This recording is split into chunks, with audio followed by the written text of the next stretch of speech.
देशात शांतता नांदावी, भाईचारा वाढावा, देशातील सर्व धर्मीय एकोप्याने राहून देशाची प्रगती व्हावी अशी प्रार्थना राहुरीत रमजान ईदनिमित्त करण्यात आली।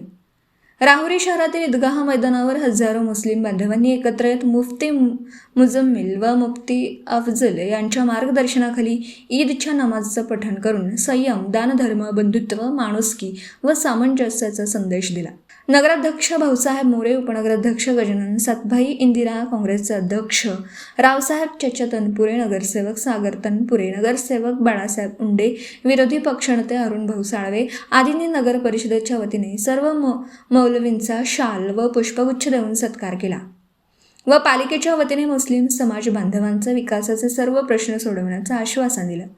वंचितचे जिल्हाध्यक्ष संतोष चोळके यांनी ईदच्या शुभेच्छा देऊन ढोंगी जातीयवाद्यांना परमेश्वर सद्बुद्धी देवो अशी अपेक्षा व्यक्त केली। प्रसंगी मुस्लिम समाजातील विविध क्षेत्रात प्रावीण्य मिळवणाऱ्या युवकांचा यावेळी समाजातर्फे सत्कार करण्यात आला।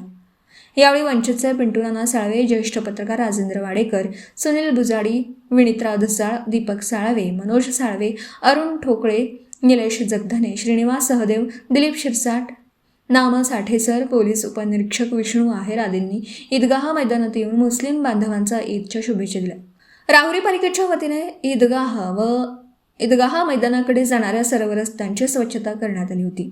राहुरी तालुक्यातील बारागाव, नांदूर, टाकळे, मिया, मानोरी, सोनगाव, राहुरी फॅक्टरी, देवळाली प्रवरा, वळण, मानोरी, वांबोरी आदी ठिकाणीही ईद मोठ्या उत्साहात व शांततेत साजरी करण्यात आली। राहुरीचे पोलीस निरीक्षक संजय ठेंगे यांच्या मार्गदर्शनाखाली सर्वत्र मोठ्या प्रमाणात पोलीस बंदोबस्त तैनात करण्यात आला। यावेळी अनेक हिंदू बांधवांनी मुस्लिम बांधवांना ईदच्या शुभेच्छा दिल्या। दीपक साळवेसह योगेश पवार, न्यूज 14 राहुरी।